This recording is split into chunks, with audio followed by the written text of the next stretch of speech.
Hello, my name is Lem's Onions. Tonight we have VHS tape called Pioneer Series Metal Detectors 202 Quick Start video from Bounty Hunter Metal Detectors, and it was made in 2001 from First Texas Production, and the quality is in poor condition at the end considering it was going to be throwing away at a thrift store. So enjoy everyone, as we see how to use our metal detectors.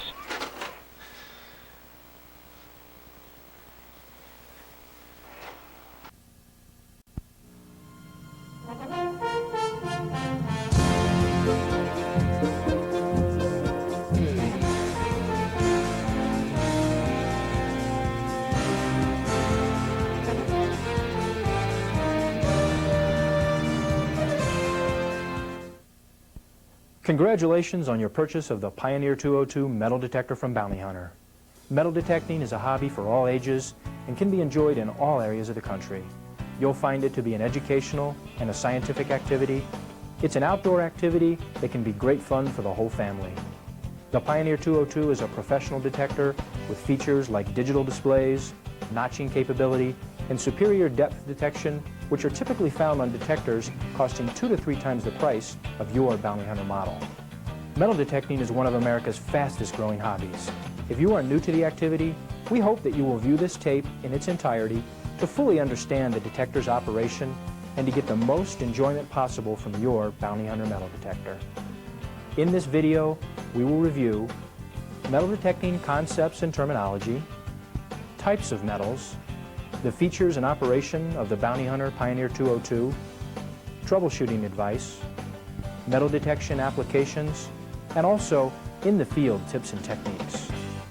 Hello, I'm Tom Walsh, President of First Texas Products, home of the Bounty Hunter metal detector. We are proud of the products we manufacture and have enclosed this video with your Pioneer 202 to make your metal detecting and treasure hunting outings the very best experience possible. Now, before you take your detector out for the first time, you may want to demonstrate it indoors, just as I'm about to do here. If you do, please keep a few things in mind. First, this search coil creates a magnetic field. As such, many appliances in your home can and will interfere with this magnetic field. Household appliances emit electromagnetic fields. TV sets and lighting fixtures are the worst culprits. This electromagnetic interference inside your home can cause your detector to chatter or beep erratically. If this happens, there's nothing wrong with your detector. Just turn the sensitivity down just a little bit until the chatter stops. If the chatter continues at even low sensitivity settings, start turning off appliances and lights in your home until you find the source of the interference. Secondly, metal objects in your home can interfere with your demonstration. Most floors contain metal, so don't place coins on the floor and try to detect them. You may instead detect the metal reinforcing bars in the floor. Remember, your detector will probably behave erratically if you try to detect coins on the floor of your home. We suggest you try that demonstration in the backyard. Now, the very best way to demonstrate your detector indoors is to have one person hold and operate the detector while someone else passes metal objects over the search coil. Tables, chairs, and walls can also contain metal, so if you do a tabletop demonstration, let the search coil extend over the table's edge, away from chairs and walls. And with the tabletop demonstration, also keep the search coil at least 3 feet above the ground. So with that in mind, let's demonstrate the features of the Bounty Hunter Pioneer 202. For our demonstration, we will start with these objects: a small nail, a screwdriver, a large iron pickaxe, a pull tab from a beverage can, a small piece of foil, 2 pennies, one an older penny. Pennies minted before 1982 were made of copper, and the second a newer penny. Post-1982 pennies are made of zinc. A nickel, dime, quarter, and a silver dollar. We will start with the all metals mode. If we want the detector to emit a tone in the presence of any type of metal, this all metals mode will do just that. We first position the disc notch knob in the furthest counterclockwise position. Then turn the detector on. I will now pass 3 different objects over the search coil: a nickel, a gold ring, and a quarter. While each object induced a sound, notice that each object induced a different tone. The nickel, a low tone, the gold ring, a medium tone, and the quarter, a high tone. In the all-metals mode, even a small piece of foil will induce a tone. When passing objects over the search coil, a slow level sweeping motion is required. Also, coins should be swept with the flat surface parallel to the coil. This is how you will find them buried in the ground, so your Pioneer 202 has been programmed to recognize them in this manner. Also, motion over the coil is required. If you hold an object still over the coil, they will not be detected. The Pioneer 202 has 4 modes of operation. You may ask, why do I need different modes of operation? There are very good reasons depending on the application. We will explain these in detail later, but for the moment, we will simply demonstrate each mode. We have just finished demonstrating the all-metal mode. Next is the discrimination mode. By discriminate, we mean to eliminate from detection certain types of objects. To enter the discrimination mode from the all-metals mode, we simply turn the disc notch knob to the right. As indicated on the faceplate, we move from the all-metals mode into discrimination. With the use of the disc notch knob, we will now progressively discriminate out different, less desirable objects. In this initial setting, notice that I detect this small nail. As I move the disc notch knob to the right, I now reach a point where I have eliminated from detection the nail, yet I still pick up a larger iron object like the screwdriver. Next, I'm going to discriminate out the screwdriver. I again turn the disc notch knob to the right until the screwdriver has been eliminated from detection. Yet I still detect larger iron objects like this pickaxe. With all 3 objects, these were all made of iron. Notice that the Pioneer 202 has this unique 3-level iron discrimination capability. With this feature, you can eliminate small iron objects like nails, but still detect larger valuable iron relics. Continuing to discriminate, notice that our current setting still detects the pull tab. But by turning the knob further, we then eliminate this bothersome object from detection. Next, let's knock out the recent vintage zinc penny.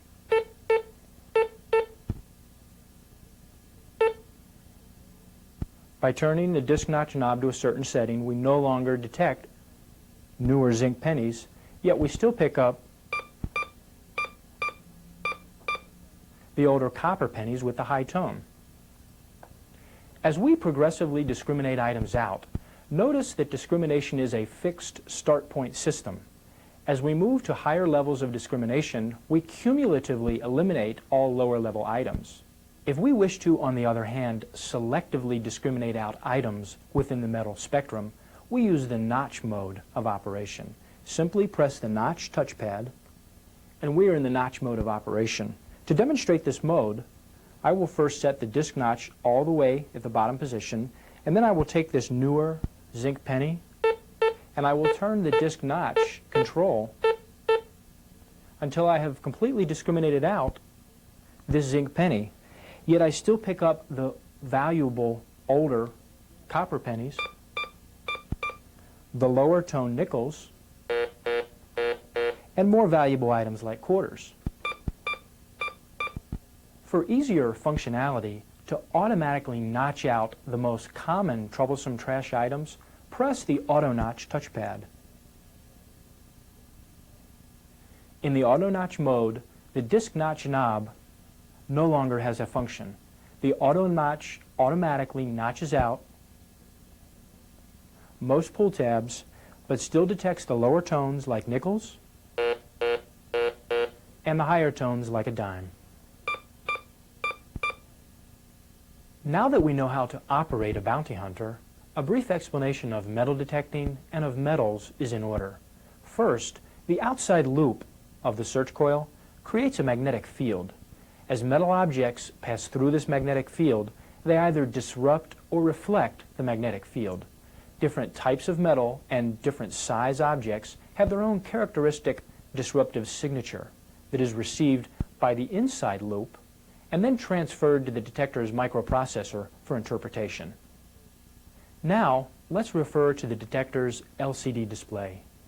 The top scale on your detector specifically identifies many common items. First, all iron objects, regardless of size, have a low tone and light up the iron foil indicator. Foil gives the same reading. A nickel induces the same low tone, but indicates one segment to the right.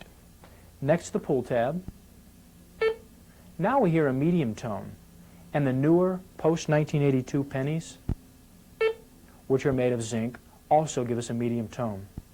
Older copper pennies induce the high tone, as does the dime, quarter, half dollar, and finally the silver dollar. Various other objects will light up the same arrows, but are more accurately identified along the gold to silver spectrum. Let's try these objects. First, a gold ring.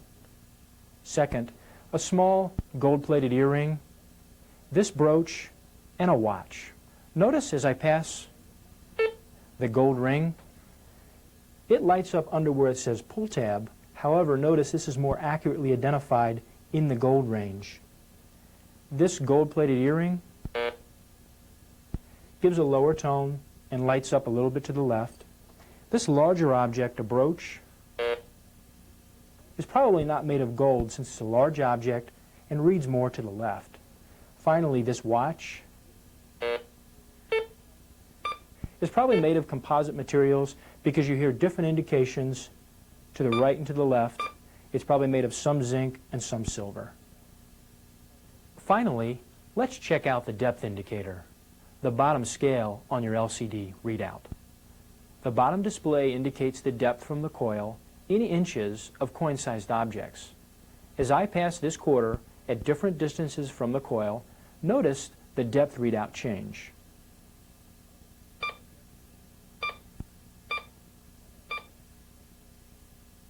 Hi, I'm Al Kavalauskas, Vice President of Bounty Hunter Metal Detectors.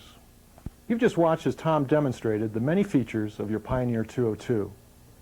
Next, we're going to take you into the field for some practical uses and helpful hints. But first, let's review some frequently asked questions. When is it best to use the all-metal mode? Relic hunting, gold prospecting, cache hunting, finding property markers, lost keys, or sprinkler heads. Note, metals of the types described above will typically appear on the left side of the scale. All-metal mode is not recommended for trashy areas, such as the beach, under bleachers, or on the playground. When is it best to use the discrimination mode? Coin shooting, jewelry hunting. Discrimination mode is ideal for trashy areas. Is my metal detector waterproof? The search coil is waterproof. Your unit can be immersed in water up to the control housing, but do not immerse the control housing. During wet weather conditions, we recommend you try to cover the control housing so it does not get wet. Should your detector get wet, be sure to dry it off as soon as possible so no moisture gets into the sensitive electronics. What is ground balancing? The circuitry of your Pioneer 202 automatically adjusts itself to the constantly varying ground conditions. The amount of naturally occurring minerals in the ground changes from spot to spot. The internal microprocessor of your detector is constantly reading and averaging the mineralization of the ground you are hunting. The most difficult ground conditions to hunt are black sand, which is common to gold deposits, wet sand on the beach, the ocean surf, and the division line between wet sand and dry sand. Is there a correct way to sweep the search coil over the ground?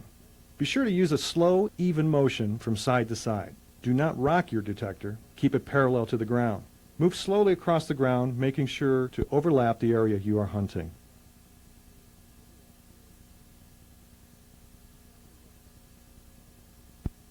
We strongly recommend you research all your expeditions prior to hunting. The best way to prepare yourself is to visit the local library, historical site, or museum. Find out as much as you can before your trip. Was the area used as a campsite for early explorers? A home site for settlers? Was there a battle fought there? Was it an old fairground or burned down factory? By learning more about the historical events of the site, you'll have a much better understanding of what might have been left behind and what you might find. A little research will go a long way in making all your hunts enjoyable, rewarding, and educational for you and the whole family. Sweep the coil in a slow, even pattern, parallel to the ground, overlapping each pass for maximum detection. Once you've detected something, make sure it's a good target by passing over it a few times. Pinpoint the object by creating an X over it. Move slightly to the side and pass over the object again. Using the center of the small coil, visually locate the source of the sound. Also note the depth indicator so you'll know how deep to dig. Carefully remove the soil to locate your find. Congratulations! Now be sure to fill in the hole.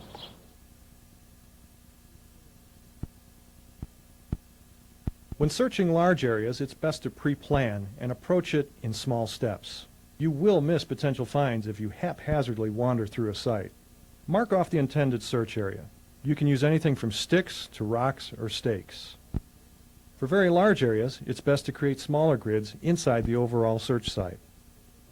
Once you've mapped out your search site, it's a simple matter of methodically walking through each grid. Start in one corner of your grid and move slowly back and forth, making sure to overlap each pass. With this approach, you will have thoroughly searched every spot of the site and greatly increased your chances for success. Unfortunately, trash items sometimes fall into the same category range as treasure. Don't be discouraged when you find yourself digging up trash instead of treasure. It happens to everyone. Remember too, the maximum depth averages 6 to 10 inches for coins and 3 to 5 feet for very large objects. Only with time and practice will you begin to learn the subtle differences between trash and treasure. Remember to dig up only targets that induce a consistent, repeatable signal as you move the search coil over the same spot on the ground. If the signal does not repeat, you may have interference or be on a very trashy ground. If this is the case, put your detector in discrimination mode and increase the disk control to 100%. An occasional errant, non-repeatable signal is probably a small, irregularly shaped trash item and should be ignored. If the problem occurs repeatedly as you search, it is most likely interference and not your detector malfunctioning. Try to find the source of the interference or move to a new location. Remember to keep metal detectors at least 20 feet away from each other. Never dig near any type of utility, such as gas lines and phone lines. Always avoid potential interference problems. Stay away from overhead power lines and buried electrical lines. Remember, always sweep your detector about ½ inch above the ground in a slow, even pattern, parallel to the ground. Do not do what this guy is doing. Bounty Hunter offers a variety of optional accessories designed to enhance your metal detecting experience. Stereo headphones with individual volume controls, increases battery life, detect faint signals and deeper objects, cut out annoying surrounding noise. Padded carrying bag with adjustable shoulder strap, protect your valuable investment. Used to transport or store your detector, comes with one outside zip pocket. Fines pouch with adjustable waist belt, used to carry your fines, also holds digging tools. 4-inch gold nugget coil, perfect for gold prospecting, coin shooting in trashy areas, used in small, tight search areas. Narrows the detecting field. Will locate a gold ring next to a pull tab. 10-inch magnum coil, adds extra depth capability, perfect for relic and cache hunting. Once again, congratulations on your purchase of the Bounty Hunter Pioneer 202 metal detector. Please visit us at www.detecting.com for additional information on metal detecting and on other Bounty Hunter models and accessories. Until then, happy hunting.